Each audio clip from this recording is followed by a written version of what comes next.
Bom dia! Segunda-feira. Começando com essa bluseira do Ney Lisboa. Faxineira, fascinante. Tá aí Ney Lisboa com a faxineira. Bom dia, Isadora. Oi, Fabiola. Grazi, bom dia. Ana Tereza, Pati, tudo bem? As duas do Rio de Janeiro. E aí, Diego? Rosali, tudo bem? Oi, Cris. Bom dia, Maria.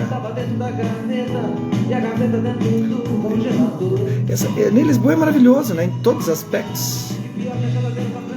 Bom dia, Rúbia. A Ruiva. Bom dia, Cris. Oi, Silvia. Começando a segunda nessa agitação já, porque a gente não pode parar. Vamos diminuir para não perder. Eu amo Ney Lisboa. Bom dia, Fernando. Vou contar uma ostentação para vocês. Bom dia, Osana. Tudo bem? Oi, Conceição. Quando eu fiz 50 anos, a gente foi para uma pousada. Algumas pessoas estão aí fora.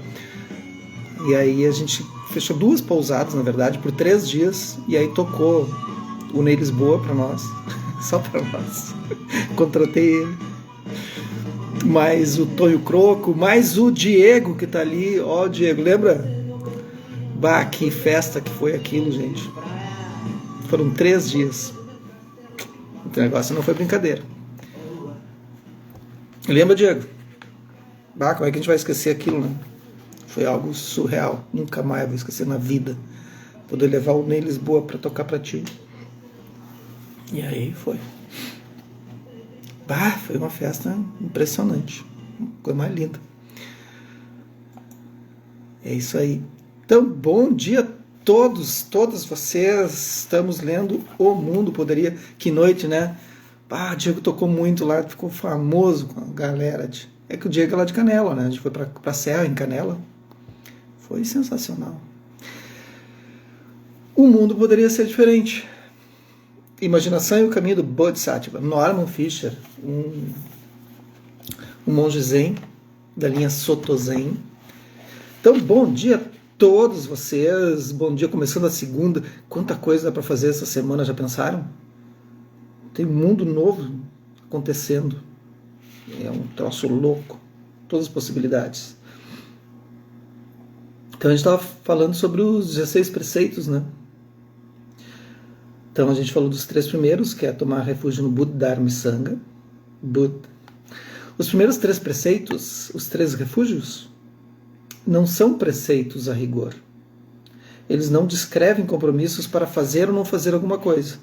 Em vez disso, eles apontam para a confiança na bondade humana que os bodhisattvas sentem e que fundamenta a prática da conduta ética. Essa confiança é expressa na fórmula mais antiga do budismo, refúgio nos 3 tesouros do Buda, Dharma e Sangha. Foi onde a gente parou ontem. Tomar refúgio nos 3 tesouros é confirmar como motivação primária o comprometimento do Bodhisattva para trabalhar pela bondade e profundidade no viver. Para os Bodhisattvas, não é suficiente conseguir o que precisa e deseja, proteger a si mesmo e sua família, acumular riqueza, segurança e reputação. Não é que os Bodhisattvas sejam contra quaisquer dessas coisas. Eles também reconhecem essas metas e desejos como naturais. Os Bodhisattvas estão comprometidos com uma meta muito mais ambiciosa, uma obrigação maior, um chamado mais elevado e amplo. Eles querem muito mais alegria, muito mais amor, muito mais justiça e bem-estar, para eles mesmos e para todos os outros. Bem-estar pessoal é só um meio para esse fim. Então, gente, conseguir coisa para comer, para morar, é a coisa mais óbvia, né, que a gente tem que ter. Mas isso ainda é muito primitivo. A gente tem que ir além disso. Esse comprometimento básico com a bondade universal e o benefício de todos não é exclusivo do Zen ou do budismo. Todas as religiões os ensinam.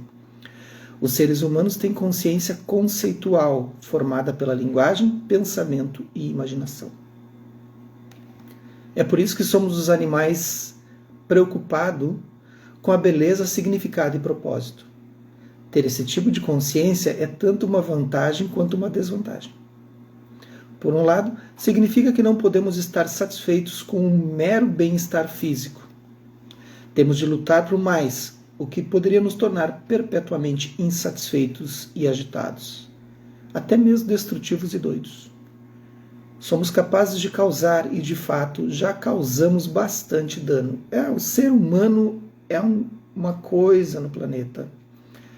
Então, é por isso que a gente estuda, porque a gente tem uma propensão a fazer coisas que desagradam de uma forma geral as pessoas e o meio ambiente. Que surge uma coisinha chamada intolerância,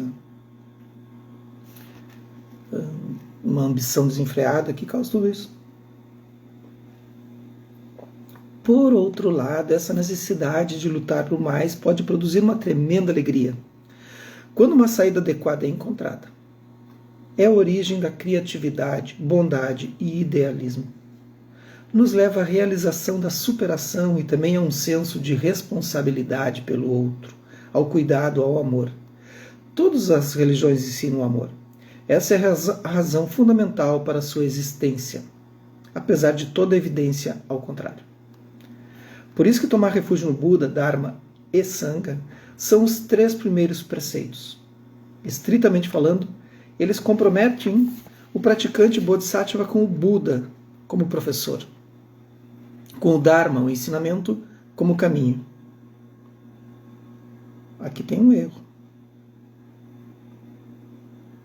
Mas aí, de novo, não sei se é um... Bom, aí não sei se é um erro... Foi proposital do escritor, porque o Dharma está com D minúsculo, e D minúsculo no sânscrito, ele vai se referir aos fenômenos da mente, não ao ensinamento. Embora fenômenos da mente levem ao ensinamento, mas não é o que comumente se tem nos livros. Eu consideraria, se estivesse fazendo a revisão, como um erro. Um erro, não uma possibilidade, não sei. Teria que ver o livro original se o escritor colocou.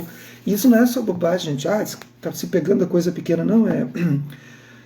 Eu vou ensinar ou o Dharma, que é um ensinamento, que é uma vertente, é uma linha, uma forma de ensinamento, ou o Dharma com D minúsculo, que daí eu vou ensinar os fenômenos que vão surgir. Então é bem outra coisa. Mas tudo bem, vamos lá. Então, estritamente falando, eles comprometem o praticante Bodhisattva com o Buda como professor, com o Dharma e ensinamento como caminho. E com a Sangha, que é a comunidade budista, como comunidade de apoio. Porque as palavras, gente, se a gente começa a estudar, elas precisam fazer todo sentido, senão a gente se perde nos ensinamentos. E aí quando tu vê, tu acha que tu está estudando certo e não está. Tu está indo para uma outra coisa. Normalmente no Zen, tomar os 3 refúgios nos 3 tesouros é entendido também num sentido mais amplo. O Buda é entendido como a natureza desperta inerente a todos os seres humanos. O impulso do Bodhisattva em direção ao amor e ao idealismo. O Dharma, como modo de vida pacífico, sólido e aberto, que é natural aos seres que querem despertar. E a Sangha, como a comunidade de todos os seres, com quem se quer compartilhar a Terra e o cosmos. A palavra refúgio vem da raiz do latim significando olha que bonito, voar de volta, retornar ao ninho. Por isso que a gente, quando faz a dedicação de méritos, diz: eu retorno e me abrigo no Dharma.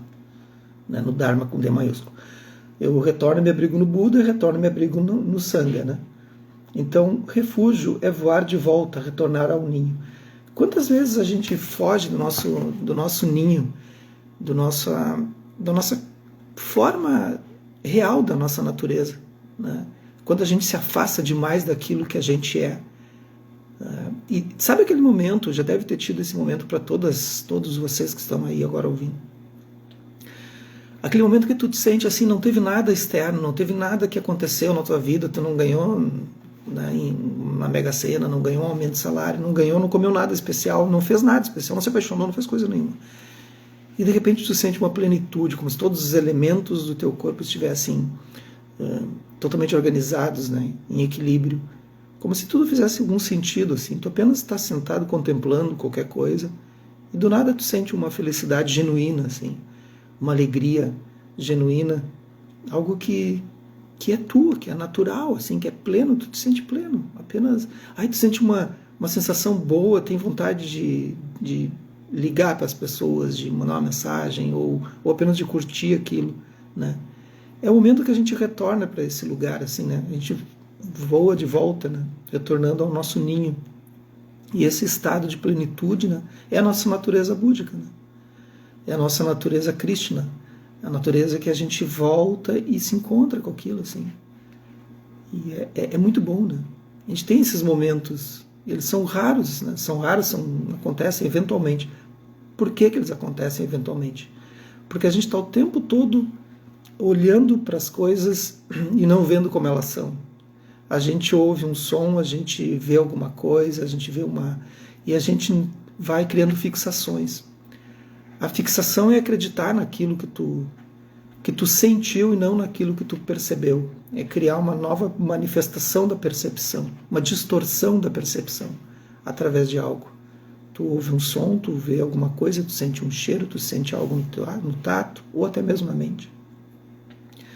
E tu leva aquilo como sendo real. E o som é apenas som. E quando a gente quer silêncio, o som pode se tornar barulhento. Quando a gente quer uma festa, aquele mesmo som que era barulho não é mais. Então o som ele não tem propriedade, né, intrínseca a ele. E a gente cria essa fixação. A fixação de olhar para aquilo e dizer, nossa, isso é ruim. As coisas não são nem ruim nem bom.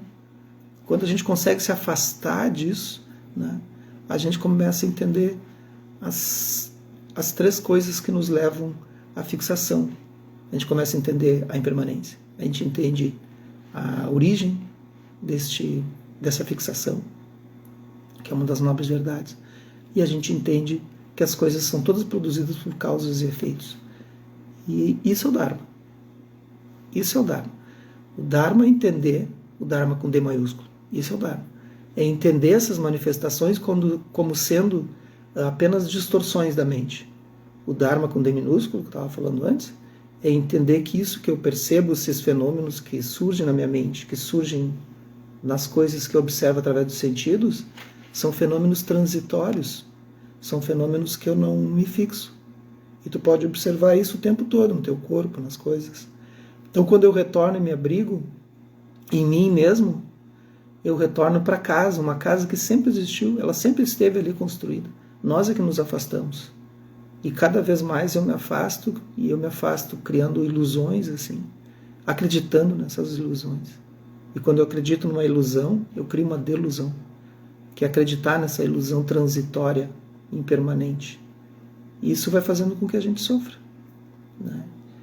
E esse é o afastamento do nosso lar. E aí o que a gente faz? A gente usa de todas as coisas para se afastar cada vez mais, achando que vai nos trazer de volta. A gente usa medicamentos que entorpecem e, como diz a Gorete, dá um tiro na nossa mente para dormir, para acordar, para comer, para estar de bom humor. A gente usa de intoxicantes até que a nossa mente fique embotada. A gente usa do exagero das manifestações de tudo que é ruim para nós. A gente se intoxica o dia inteiro. E toda vez a gente acha que a gente está voltando, é assim que eu gosto de me ver. Toda vez tu está afundando a tua casa num lugar que dificilmente tu vai conseguir retornar. Voltar ao lar é ficar em silêncio. É ficar em silêncio e perceber que todas as manifestações que surgem de qualquer coisa, do som, dos sentidos, são apenas manifestações temporárias.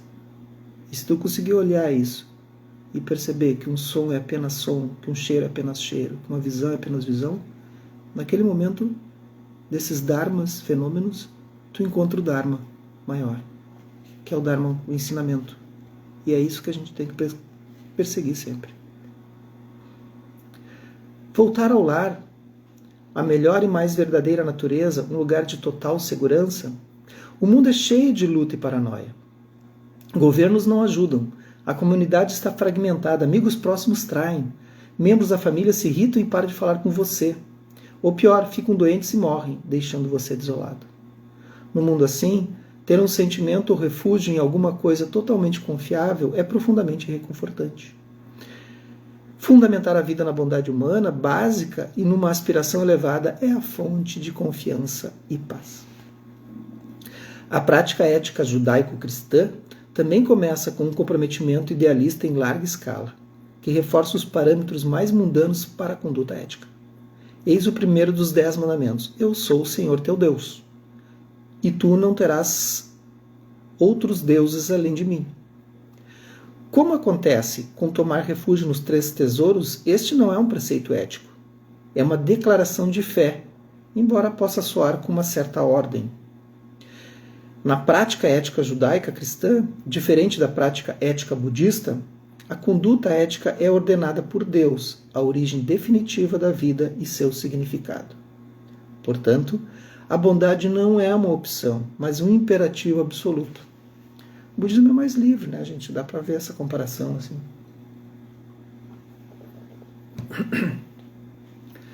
Mas é uma forma de ver. Deus comanda a sua conduta ética e Deus não pode ser negado.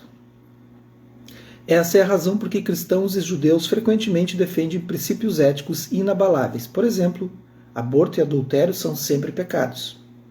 Os comandos de Deus não estão sujeitos à negociação ou a particularidades de situações específicas. Lembrando que ele é um judeu, né? Ele é um budista da linhagem Soto Zen, mas é a família toda e ele foi criado num ambiente judeu, né? Então ele tem propriedade de falar sobre isso. Ele está falando sobre assuntos que ele domina completamente. No budismo, em contraste, a prática da conduta ética é um elemento integral, num caminho concebido para trazer entendimento e compaixão aos seres humanos. A boa conduta não é ordenada, é incentivada como essencial para um caminho em direção à felicidade e à liberação. Portanto, a ética budista, a ética budista tende a ser flexível. Como as outras perfeições do Bodhisattva, a perfeição da conduta ética também é permeada pela perfeição da compreensão, que reconhece a vacuidade de tudo. A conduta ética é vazia de conduta ética. Então, no caminho do Bodhisattva, a conduta ética é uma questão mais ampla e aberta. Uma com mais dimensionalidade do que normas e regras imutáveis. A gente não vai entrar aqui sobre explicar a vacuidade, né, gente? Senão começa a ficar muita coisa. Tudo bem até aí? Vocês entenderam o que é tomar refúgio? Que a gente vai passar para uma outra parte agora. Estão todas bem, todos bem? Começando a segunda-feira já falando sobre ética. Mas não, o que é isso? Como é que eu vou começar minha segunda assim, né? Claro, gente. E é um treinamento. Aí tu faz alguma coisa hoje, aí dá uma erradinha, né, que a gente erra, aí volta, observa a tua mente, observa tudo aquilo que causou, volta, atenção plena. É assim. É treino, até que de repente desperta. Evolução. Eu entendo porque algumas pessoas religiosas não gostam da teoria de Darwin sobre a evolução. A teoria evolucionista inicial parecia sugerir que a existência de um Deus e, consequentemente, de uma prática de conduta ética ordenada por Deus não era fundamental para a humanidade. A evolução ensina que ser humano é ser animal, diferente e ainda assim fundamentalmente o mesmo que outros animais. Não criaturas únicas privilegiadas, feitas por Deus e à imagem do próprio Deus. A vontade de sobreviver é essencial a todos os animais. O mais apto sobrevive. A sobrevivência foi concebida como o cerne da questão. Então sempre teve essa briga entre Darwin, a questão evolucionista e os católicos, né? Mas, novamente, é uma forma de ver. Poder, força e, principalmente, sorte a garantem. Não a bondade ou a proteção especial de Deus. Portanto, a teoria da evolução parecia enfraquecer a base da conduta ética judaico-cristã e mesmo a religião como um todo. Eram vistas sob o enfoque da teoria da evolução como ornamentos não essenciais. como desenvolvimentos culturais que poderiam atrasar o progresso da humanidade. Mas a teoria da evolução evoluiu. Estudos posteriores de biologia social sugerem que cooperação, altruísmo, bondade, solicitude e amor são funções evolutivas poderosas. A capacidade humana para a cooperação e comunicação podem ser nossa habilidade mais poderosa para a sobrevivência. Atualmente, quando encaramos o grande potencial de dano planetário em larga e devastadora escala, é possível que precisemos desenvolver essas habilidades mais do que nunca. Soluções técnicas para a mudança climática são mais ou menos conhecidas e factíveis. É a falta de cooperação e motivação, a falta de conexão humana que nos impede de salvar a nós mesmos. Embora seja incrivelmente idealista, pode ser que o caminho do Bodhisattva e outros caminhos religiosos que vão em direção ao amor universal sejam a nossa ferramenta mais prática para o futuro. Eu não tenho dúvida nenhuma, gente, que quanto mais evoluído a gente ficar, mais e espiritualmente, mais a gente vai conseguir salvar esse planeta. Não, eu já falei em uma outra live, né, sobre a descoberta do ponto de Deus no cérebro, que a Gorete trouxe para nós uma palestra, né? Mas isso já vem se falando desde 70 e tantos, né? Sobre esse ponto onde se encontrava. Agora entenderam onde se encontra, onde ele se manifesta, na verdade, através de sinapses no cérebro. Mas então começou com a inteligência, o coeficiente de inteligência, depois a inteligência emocional, e aí então agora entenderam que tem que ter inteligência espiritual também, né? Óbvio. Às vezes tem umas coisas tão óbvias. A perfeição da conduta ética, que purifica o coração de sua cobiça, avareza, autocentrismo e agressividade, é necessária para a sobrevivência da vida humana na Terra. Preceitos. Vamos ler só mais esse parágrafo aqui, daí a gente faz uma prática de meditação. A prática da perfeição da conduta ética tem 3 aspectos. Primeiro, contenção. Notar e checar o egoísmo consciente e inconsciente, que é contraproducente para o amor próprio real e para o amor aos outros. Segundo, o desenvolvimento da virtude. Cultivar qualidades positivas internas, combinada com a conduta externa, que vai além da restrição até o encorajamento e o aumento de uma paixão interior pela bondade e cuidado. Terceiro, uma alegria completa do Bodhisattva em beneficiar os outros, amar e ajudar sem um sentido de contenção ou uma necessidade de desenvolver virtude. Bodhisattvas estão além da virtude. Eles vivem expansivamente e de modo amoroso como o seu mais excelente caminho de vida. Então, gente, tá vendo? Tem umas dicas maravilhosas nesse livro para a gente pegar e fazer. E não são coisas complexas. Não é nada complexo. Eu digo 1000 vezes isso, né? Tem uma formulazinha que é mágica, assim, né? Se vai fazer alguma coisa, tem que ser bom para ti e bom para o outro. Usando isso, tu segue a vida, observa cada momento, cada pensamento teu, cada ação. Então a gente vai usando o caminho óptimo, né? Uma visão correta, um pensamento correto, uma fala correta, uma ação correta. Aí depois começa aí com o meio de vida correto, né? Mas para isso tem que existir essa intenção inicial, assim. Não é difícil ter uma conduta boa na vida. É que a gente não se observa. Depois do refúgio nos 3 tesouros, os próximos 3 preceitos do Zen são chamados de preceitos puros, que representam os processos das pessoas de conduta ética. Esse aqui a gente vê amanhã, senão vai ficar muito comprido. Vamos fazer uma praticazinha? Para começar segunda-feira.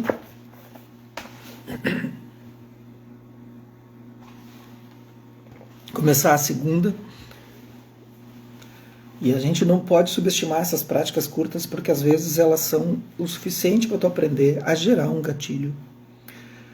Ativar o nosso nervo vago, que é um nervo imenso do sistema nervoso parasimpático. Passa por tudo, coração, pulmão, rins, vários órgãos. E quando a gente ativa o sistema vago, né, a gente libera a ocitocina, a gente libera esse estado de contenção de uma atitude. É o momento que a gente não engata a marcha dos nossos pensamentos ou da nossa boca, né? Daí quando vê. Então, Faça uma inspiração profunda pelas narinas, soltem pela boca. Quando a gente faz isso, a gente já começa a dar o comando para o sistema vago.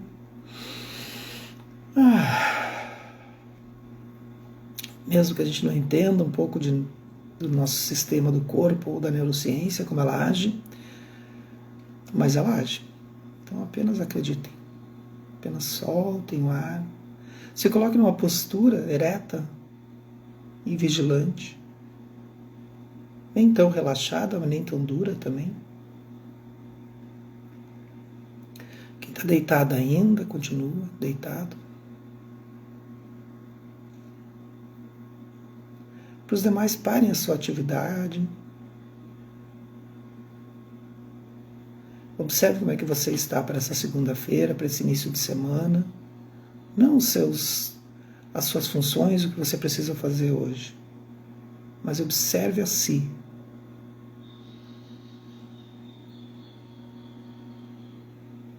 Observe como está seu corpo. Se há alguma agitação no seu corpo. Aprenda a observar esses fenômenos. Isso é a base do insight de Prajnaparamita. Para quem é budista sabe o que eu estou falando.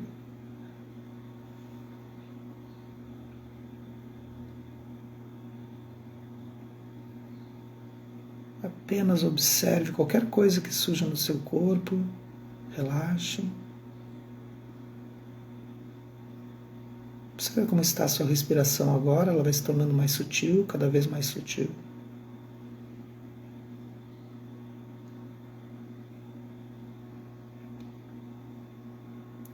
Vamos fazer um sobrevoo por todos os nossos sentidos, pela mente e pelo corpo. Uma prática de campo aberto. Vamos começar pelo nosso corpo. Observe se tem algum local do seu corpo em que existe alguma sensação mais perceptível.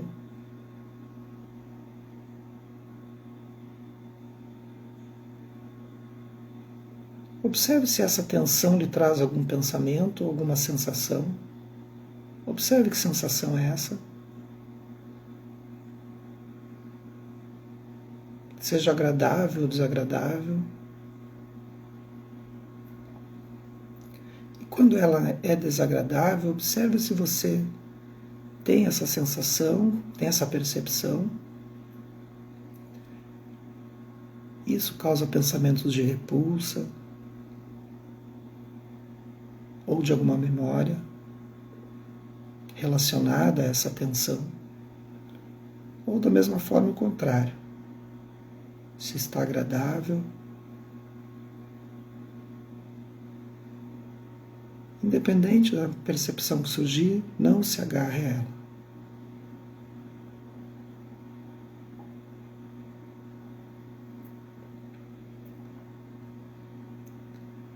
Deixe e perceba que ela vai sumindo, entenda a impermanência.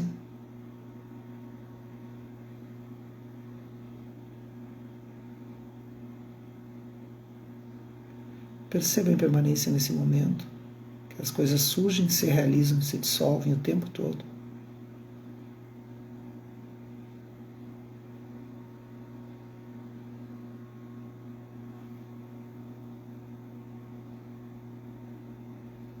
Observe seus sentidos agora, depois você pode fazer isso com mais tempo, por uma meia hora, observando tudo.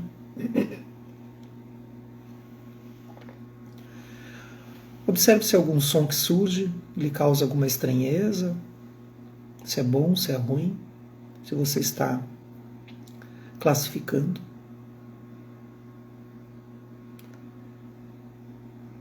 Mas tente aprender a observar o som apenas como som. Nem bom nem ruim. O cheiro apenas como cheiro. Qualquer coisa que surja na consciência da visão apenas como objeto, nem bom nem ruim, agradável, desagradável. Você pode treinar isso por algum tempo para cada sentido.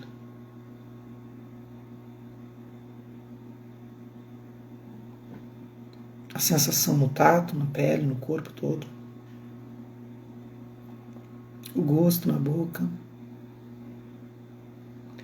Treine intensamente, diariamente, constantemente, cada um desses sentidos.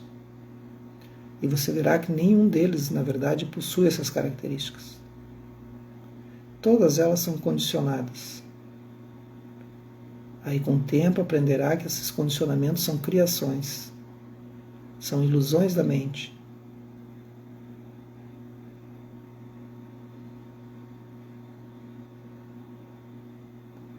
Se você quer ir mais fundo na prática, após observar isso com muito tempo e muito cuidado, você pode observar também o que surgiu na sua própria mente. Surge um pensamento, surge uma memória, uma lembrança. Da mesma forma, não se apegue, não fixe.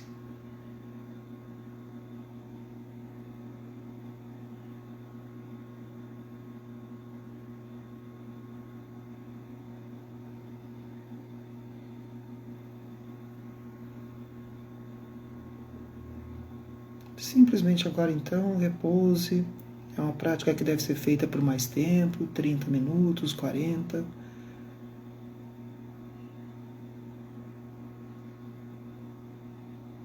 Agora apenas repouse na sua respiração. O ar entrando, o ar saindo.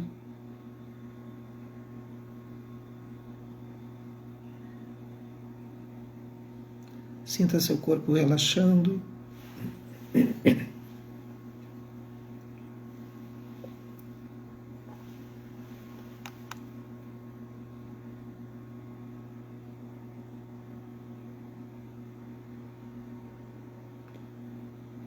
Muito bem, crie uma intenção para o seu dia, um dia cheio de possibilidades, uma semana cheia de possibilidades. E a semana é a gente que faz, né? Então que os méritos desse nosso encontro, dessa nossa prática se expandam e toquem a todos. E que nós possamos nos tornar um caminho iluminado. Bom dia, gente! Uma boa semana para vocês.